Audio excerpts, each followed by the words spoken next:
bonjour, ou plutôt je devrais dire bonsoir, même si en réalité là il n'est que 16h. Mais je commence la vidéo plus tard que d'habitude parce que je t'embarque dans ma night routine, et plus précisément dans ma night routine en tant qu'insomniaque qui est en train de guérir, parce que comme je te l'ai déjà dit plusieurs fois sur la chaîne, je suis de base une personne qui a d'énormes difficultés à trouver le sommeil. J'ai littéralement au moment où je me couche, mon cerveau qui s'allume et qui part dans tous les sens parce que je vais commencer à stresser pour ma journée du lendemain, je vais commencer à ressasser la journée qui vient de se passer en me disant oui mais ça j'aurais dû le faire comme ci, ça j'aurais dû faire comme ça. Je vais commencer à avoir des pensées un peu négatives sur ma journée du lendemain, sur ma to-do list. Je sais pas pourquoi je fais ça, mais c'est toujours en mood. Ça va être beaucoup plus compliqué, beaucoup plus long que ce que ça ne sera en réalité, et pourtant maintenant j'ai quand même des journées qui se ressemblent un petit peu, donc je devrais avoir l'habitude. Mais non, je me fais toujours une montagne de mes to-do list, et le fait de justement accumuler depuis toutes ces années des difficultés à m'endormir, j'angoisse à l'idée d'aller au lit et de ne pas trouver le sommeil. Donc juste le fait de m'endormir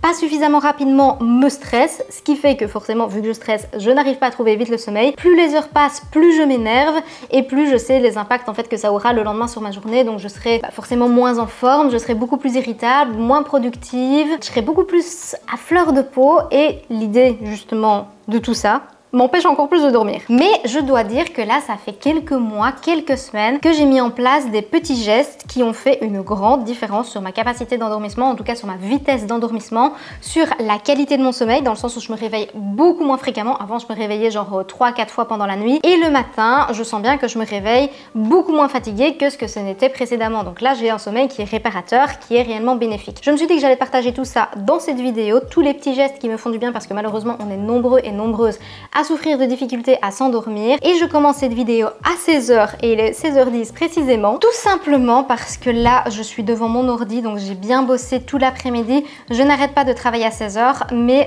je m'autorise une petite pause parce que là ça va faire peut-être 3h30 d'affilée que je suis assise. Je commence à en avoir marre, je commence à avoir mal aux fesses, donc je commence à enclencher un peu ces petits moments de down où je vais commencer à décompresser. Pour le travail que je garde pour la fin de la journée, ça va être des tâches beaucoup plus faciles. Donc dans le matin, dans l'après-midi, je me focus surtout sur les grosses tâches, donc les montages filmés, justement, où là j'ai vraiment besoin d'être focus. Exceptionnellement cette fois-ci ce sera l'inverse, mais en temps normal je filme plutôt le matin, début d'après-midi.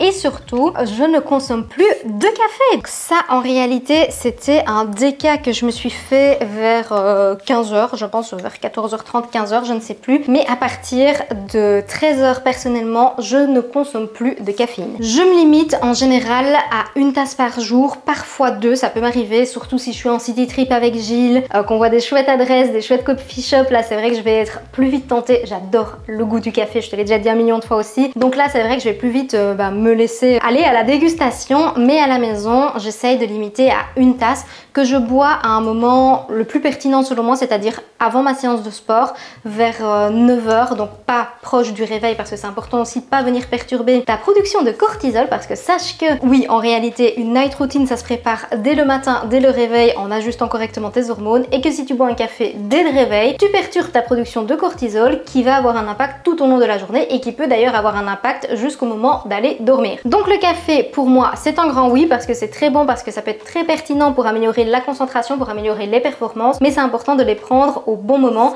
C'est pour ça que je te remets juste ici à l'écran les bons moments pour boire ton café. Personnellement j'arrête à partir de 14h le week-end, tout simplement parce que je constate que la caféine ça a un réel effet pendant longtemps sur moi, plutôt un effet négatif quand j'ai bu 2 tasses, dans le sens où ça va beaucoup plus me stresser, et au moment où je commence à rentrer dans ma night routine, je suis encore un peu dans cette agitation, j'arrive pas à déjà enclencher le cool down pour indiquer à mon cerveau tout simplement que là on commence à préparer la soirée. Comme je te le disais, vers 16h15, 16h20, il m'arrive fréquemment de faire une petite pause dans le taf pour commencer à ranger chez moi. Alors là, c'est un peu tout l'envers du décor, c'est un peu les petits trucs qui traînent, mais c'est vrai que quand je suis focus dans le travail, que ce soit pour manger, que ce soit pour venir boire un verre, faire des petits trucs dans la cuisine, j'ai tendance à aller à l'essentiel au plus vite, et je laisse traîner des petits trucs à gauche à droite. Ça se voit pas nécessairement à la caméra, mais là le plan de travail il est pas propre, donc je vais repasser un petit coup maintenant. En gros, je vais tout remettre en ordre, comme ça fait le petit reset déjà pour mon cerveau, ça lui indique que ça y est, on arrive vers la fin de la journée.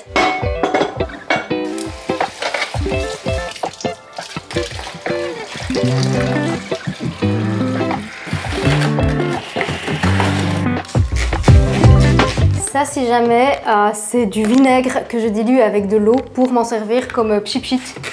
Ça coûte beaucoup moins cher que les trucs dans le commerce, c'est tout aussi efficace. Et je m'en sers aussi pour mon évier. Très très bien comme anti-calcaire.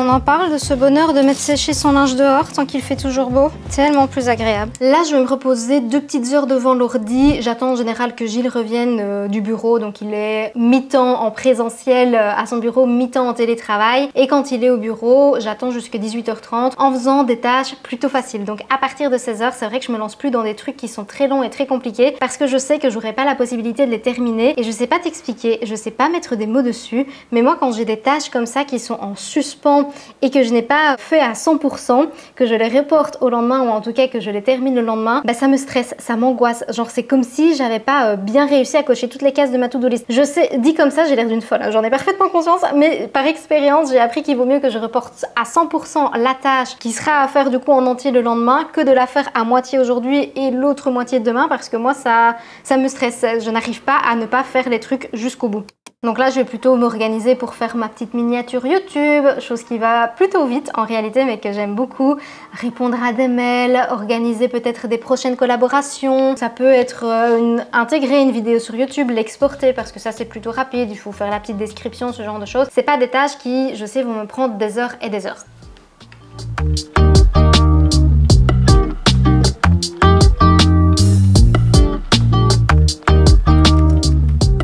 Ce plan n'est pas du tout mis en scène. Gilles ne vient pas de déjà rentrer pour qu'on refasse la scène maintenant. Coucou! Avec Shadow qui est super contente et qui attend aussi son bonjour. Oui, ça c'est les cadeaux des papas. Comment qu'on s'organise pour la dernière balade? À 3h. À 23h, oui, il fait très très chaud aujourd'hui. Donc c'est pas super bon et idéal non plus pour les animaux de sortir quand il fait 30 degrés dehors. Donc ce qu'on fait nous c'est qu'on en fait une tôt le matin dans les bois. Et là pour la fin de journée je sais pas trop comment on fait. Vers 20h? Après le souper je pense. Ouais, le dîner. Moi c'est bien. On fera la balade après alors. Bon bah comme ça tu sais, d'habitude dans mes night routines hors canicule, on fait la balade normalement maintenant. Mais là on va la décaler et du coup je vais aller me démaquiller. Et avant d'aller faire la démake-up, c'est l'heure. C'est l'heure de quoi? C'est l'heure de manger. Oh bah pourquoi tu vas par là? C'est une routine hein, c'est pas hors routine. D'habitude tu viens tout de suite. Les croquets? Ah oui. Ah si. Go.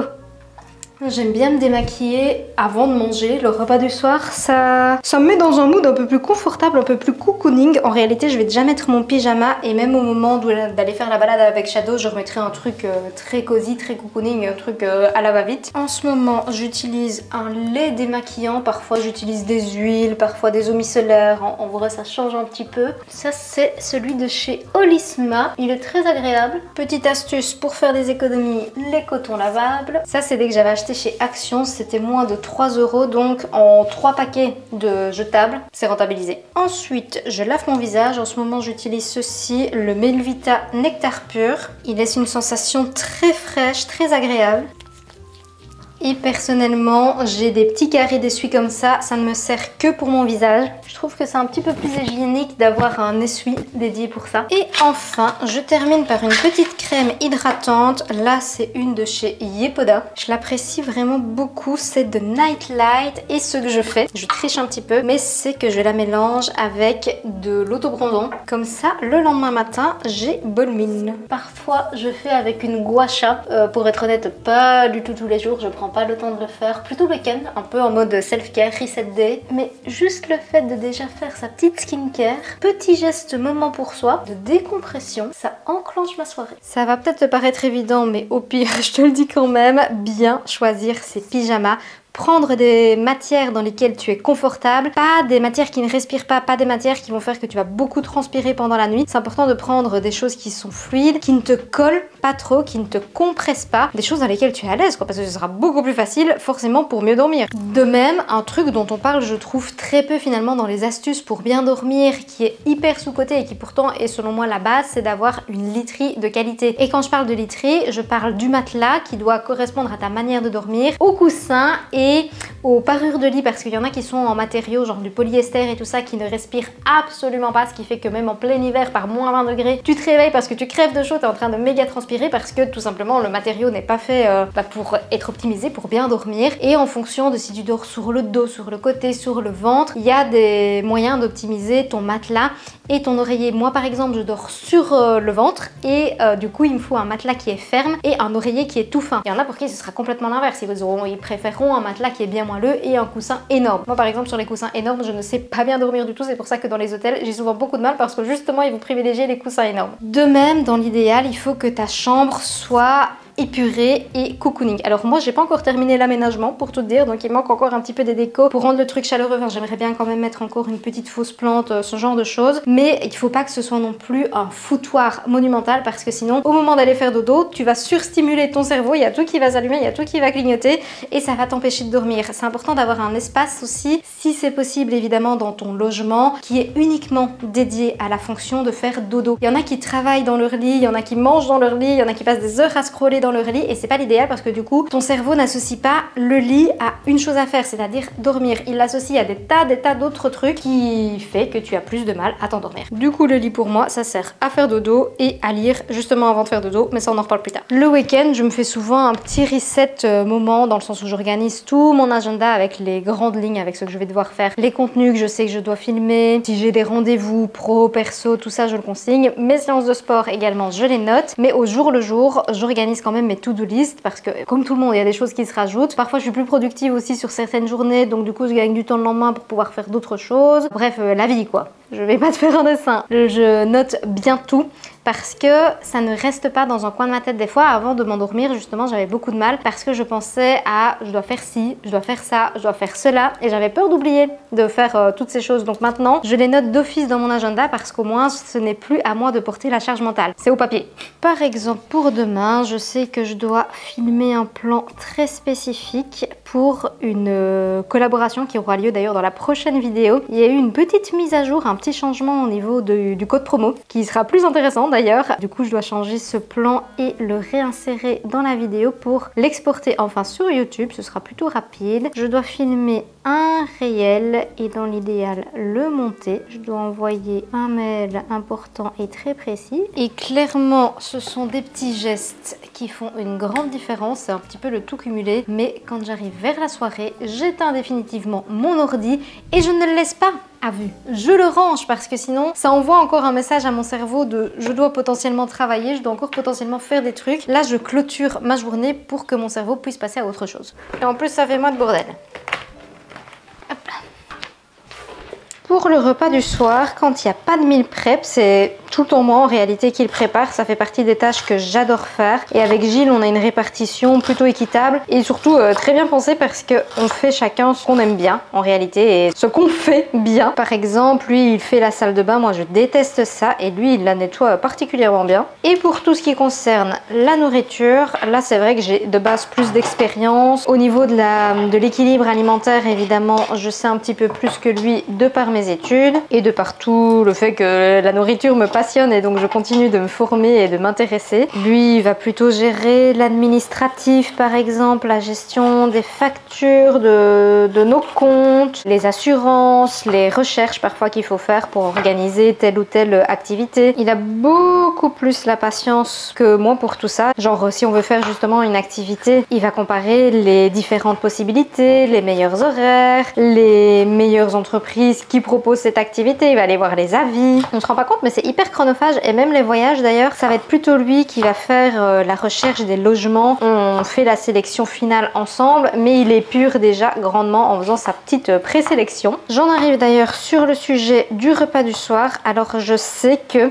ça arrive très régulièrement dans les conseils de faire un repas qui soit léger le soir. Moi c'est pas forcément mon cas, c'est un repas comme un autre finalement. Je déteste aller dormir en ayant encore faim ou en ne me sentant pas comblée point de vue alimentation. Ça m'arrive d'ailleurs de prendre un night snack, mais genre 1 heure avant d'aller dormir. Ça ne m'a jamais empêché de trouver le sommeil. Que du contraire, c'est si j'ai l'estomac qui est trop creux, que je me sens pas full à satiété, quoi, là je vais avoir beaucoup plus de difficultés à trouver le sommeil. Donc comme quoi, tous les conseils qu'on peut donner, tous les conseils que tu peux trouver, c'est aussi à prendre avec des pincettes et à considérer en tant qu'individu à part entière. Tu peux avoir aussi des sensations différentes, des expériences différentes. N'oublie pas de prendre ce qui te convient et de laisser ce qui ne te convient pas. Cette plaque-ci, c'est Tefal qui fait ça, c'est en céramique, c'est génial parce que ça n'accroche pas du tout, ça se lave très facilement et j'aime bien l'utiliser justement pour des plats au four comme ça qui vont vite. Je viens de rajouter du maïs, j'ai mis un petit peu de chipchit d'huile d'olive, je vais mettre des épices et le maïs ça va être notre source de glucides pour ce repas. Non, je ne me prive pas d'en manger le soir, d'ailleurs c'est une idée qui a été beaucoup véhiculée dans les années 2000, mais en fait justement manger des glucides le soir ça va t'aider à t'endormir parce que les glucides ça aide le tryptophane à mieux pénétrer dans le cerveau. Le tryptophane est un précurseur de la sérotonine qui est elle-même précurseur de la mélatonine étant l'hormone qui t'aide à mieux dormir, à t'endormir. Je nuance quand même ce propos, il faut faire un repas complet avec une charge glycémique totale qui est faible. Là le maïs, tu vas me dire que c'est un index glycémique modéré à élevé, c'est vrai, mais vu que tu as des fibres avec les légumes,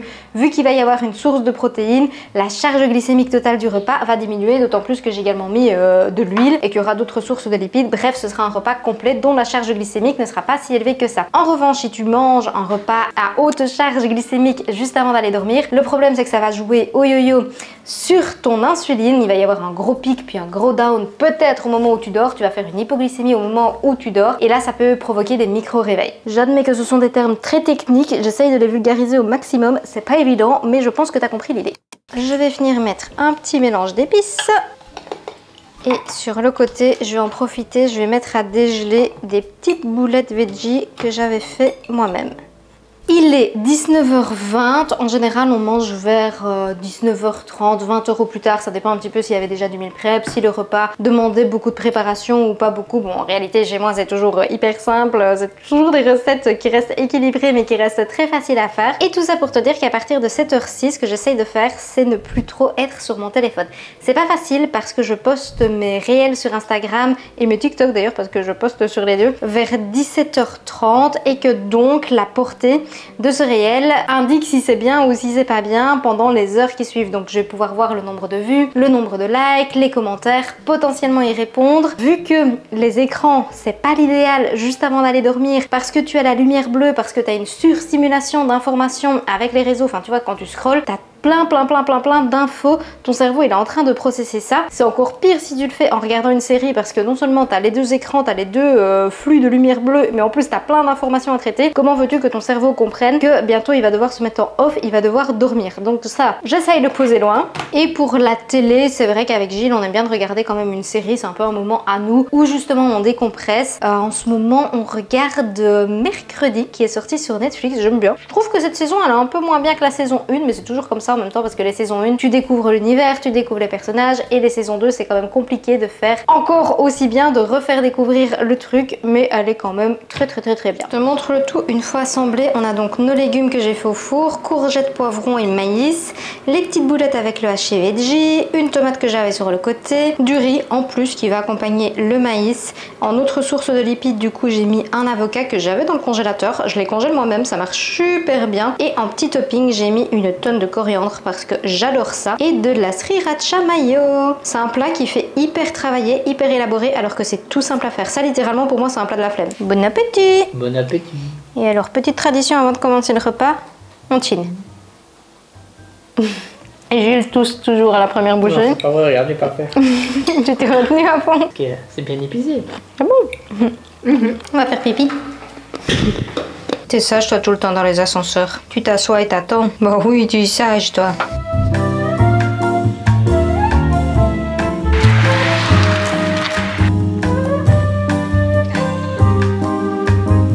Oui, même dans une vidéo où je te parle de Night Routine, j'arrive à te parler des bienfaits de la marche. Je rappelle que c'est un mouvement santé hyper complet et qui est en plus de ça gratuit. Plus précisément le soir, comme tu l'as compris, nous on a un petit peu décalé l'horaire, mais ça t'aide à t'endormir parce que déjà tu vas décharger le stress. La marche, ça permet de synthétiser de la sérotonine qui est une hormone du bien-être. Et si tu as en plus de ça suivi mon histoire avec les glucides tout à l'heure, c'est une hormone qui est précurseur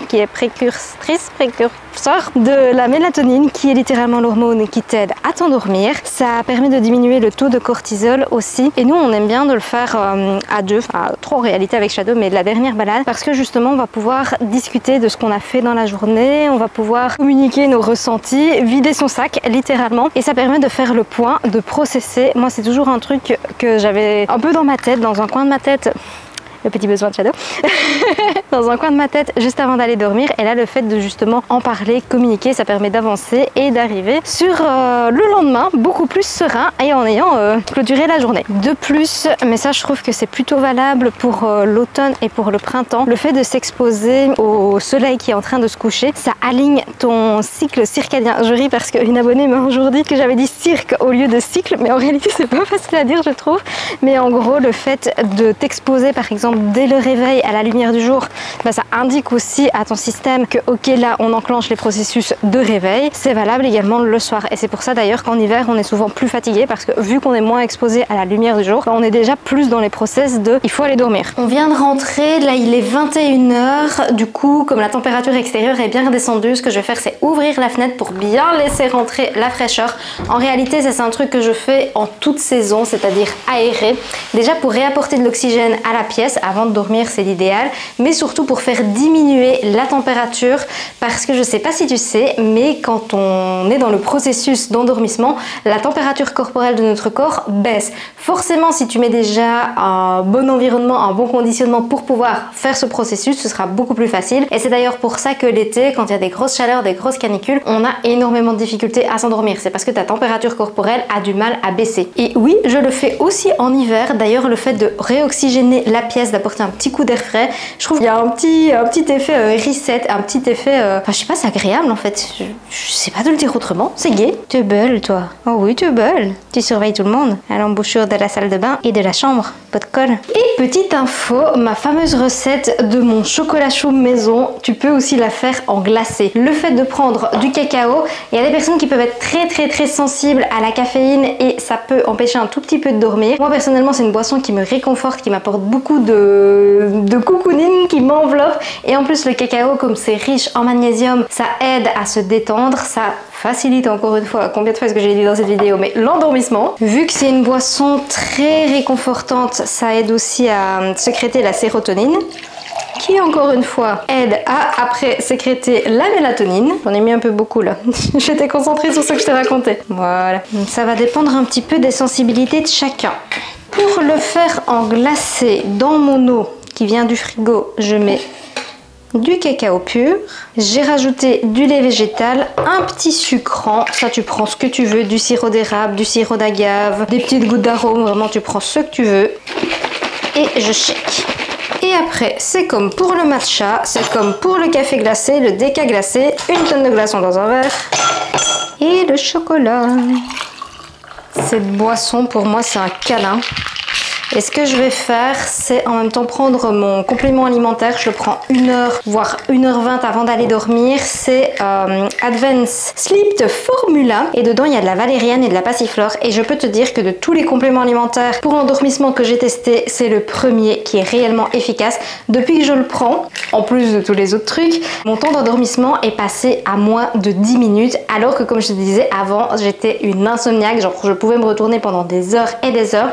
Ce qui est bien, c'est que c'est efficace dès la première prise et que bien évidemment il n'y a pas d'accoutumance, enfin c'est pas des trucs qui vont complètement te shooter, là on est littéralement sur des plantes et il n'y a pas d'effet négatif sur le lendemain, sur ton réveil. Donc t'es pas encore complètement dans le brouillard quand tu te lèves, les effets sont complètement terminés quoi. Bref, si jamais, moi je le trouve très efficace et ça c'est excellent. Là, j'allais te montrer le petit setup pour la série. Donc, c'est un coussin que je rajoute à la soirée. Comme ça, je peux bien caler mon dos. Le petit plaid, oui, même en plein été. Moi, j'aime bien d'avoir un plaid sur moi le soir pendant que je regarde une petite série. Et en parlant de plaid, ça m'a fait penser que j'ai complètement oublié de te dire tout à l'heure par rapport à la parure de lit. Si jamais, petit hack que nous, on fait pour le moment, vu qu'il fait très chaud, c'est qu'on a juste la parure, justement. On n'a pas mis la couette dedans. Comme ça fait juste un petit voile sur nous, parce qu'on apprécie ça. Mais qui ne vient pas être trop chaud parce que la couette par contre elle est... voilà, c'est une couette quoi.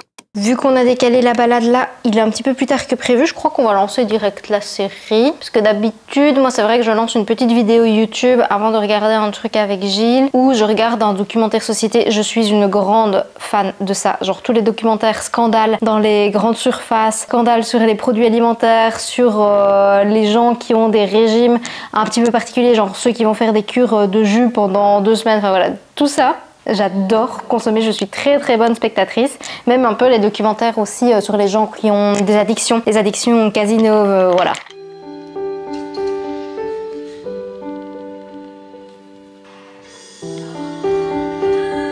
Là, il est 22 h, je vais tout doucement me diriger vers le lit, je vais juste brosser mes dents. Ça, c'est vraiment le dernier geste skincare que je fais parce que parfois il y a des night snacks. C'était le cas d'ailleurs ce soir, j'ai remangé un petit bâtonnet glacé que je fais moi-même. En fait, je congèle du skyr dans des petits moules en silicone et du coup, ça me fait des glaces légères, protéinées et très gourmandes et faciles à faire en plus parce que littéralement, je mets juste le skyr aromatisé à la vanille dans le congèle et ça y est, ça me fait mes petits bâtonnets. Là, ce que je voulais te dire aussi par rapport à l'heure de maintenant, c'est que ce soit le week-end, que ce soit la semaine, j'essaye d'aller me coucher plus ou moins aux mêmes heures. En tout cas, il n'y a pas une énorme différence. Pareil pour les heures de lever. En réalité, même le week-end, on a tendance à se lever tôt. Et ça, c'est bien pour justement avoir ton cycle circadien qui est bien rodé. C'est un peu un conditionnement que tu donnes à ton cerveau aussi, de savoir, bah, tiens, à partir de telle heure, on va faire dodo. Et le lendemain matin, vu qu'on doit être productif, ça favorise l'endormissement. Si tu as tendance à faire des grasses mat le week-end et la semaine avoir un rythme où tu as très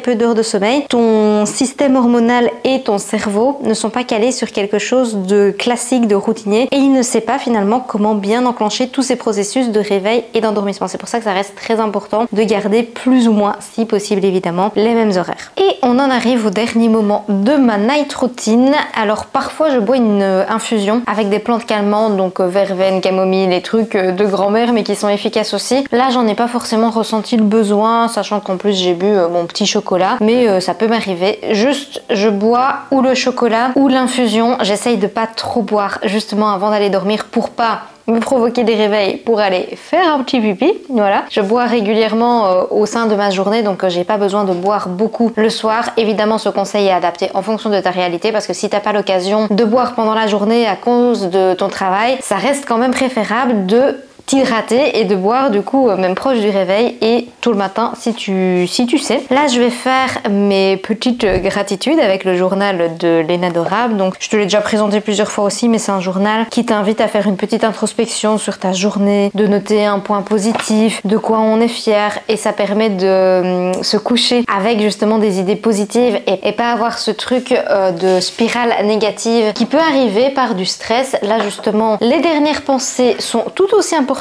que les premières qui conditionnent le reste de ta journée. Et une fois que j'ai fait ça, je lis. Parfois c'est qu'un seul chapitre, parfois c'est un petit peu plus, ça dépend encore une fois des horaires de la journée, de ce qu'on a regardé, s'il y avait quelque chose d'intéressant côté série. D'ailleurs on a terminé par un reportage parce que finalement mercredi il nous restait que 20 minutes de la première partie du dernier épisode parce que maintenant c'est super chiant mais les séries ils les font en 15 millions de sorties. Les prochains c'est le 3 septembre je pense et là je vais lire Ricochet, donc c'est le tome 2 du livre précédent que je lisais mais je ne sais plus du tout, je te le mets ici à l'écran. J'avais envie de savoir la suite, encore une fois c'est pas une lecture du siècle mais j'aime bien quand même ça. Ah oui voilà, de Addicted. C'était ça le tome 1. Donc c'est l'histoire de deux jeunes qui ont chacun une addiction différente, ils sont amoureux et le problème c'est que leur relation les pousse à poursuivre chacun l'un et l'autre dans leur addiction et se réconfortent l'un et l'autre dans ce système. Et là dans le tome 2 ils essayent d'en sortir et ça reste très intéressant parce que du coup l'intrigue c'est est-ce qu'ils vont quand même rester ensemble alors qu'ils s'aiment mais qu'ils sont dans cette spirale négative. Voilà, moi j'aime bien. Et chose que je fais pas systématiquement mais que je fais de temps en temps, c'est mettre des petites gouttes d'huile essentielle essentielle de lavande sur mes poignets. Parfois c'est de l'orange douce. Odeur qui a tendance à amener à l'apaisement, à encore une fois se détendre et déstresser. Et d'ailleurs, je reviens sur la lecture, mais ce que j'ai oublié de te dire, c'est que le fait de me plonger dans l'histoire d'autres personnes m'oblige à ne pas, moi, avoir mon cerveau encore une fois qui s'allume et qui va recenser 1 million de trucs. Là, ça me permet de m'évader et de penser à autre chose. Ah oui, et elle dort avec nous dans la chambre. Ça me rassure de la savoir avec nous. Elle a un panier qui est là, mais elle dort quand même par terre. Écoute, voilà. Là-dessus, je pense que je vais conclure la vidéo. J'espère sincèrement qu'elle t'a plu, qu'elle t'a peut-être donné des petits tips pour toi-même mettre en place dans ta night routine. Routine ne veut pas dire que je fais tout à la perfection absolument tous les soirs. Ça veut dire que c'est une base, un genre de checklist, et plus je coche de cases, mieux c'est. Mais comme tu l'as vu pour aujourd'hui, il y a des fois des petites adaptations à faire en fonction de la météo, en fonction de certains événements. Voilà, ça peut arriver aussi qu'avec Gilles on sorte, on ait mangé un petit bout à l'extérieur, enfin voilà, ce genre de choses. Donc tout est modulable. Ce qu'il faut surtout, c'est ne pas se cantonner de fou à ça, enfin ne pas en faire une obsession, afin que cette night routine ne devienne pas indispensable, et le fait de potentiellement ne pas faire toutes les cases ne commence pas à te provoquer du stress et de l'anxiété, et qui du coup va t'empêcher de dormir. Ça reste un petit guide, ça reste des petites astuces, mais rien n'est fixe, rien n'est cadenassé. Et encore une fois, on a tous des réalités différentes, donc n'hésite pas à prendre ce qui t'intéresse, laisser de côté ce qui ne t'intéresse pas ou ce qui ne te correspond pas. Je suis fatiguée, là ça y est, j'ai les mots qui commencent à partir, donc je vais conclure. N'oublie pas de t'abonner si ça t'a plu. On se retrouve mercredi prochain pour une autre thématique à 18 h. En attendant, n'hésite pas à me rejoindre sur Instagram pour du contenu exclusif. En attendant, et comme d'habitude, prends soin de toi, et sur ce, je te dis bonne nuit et santé.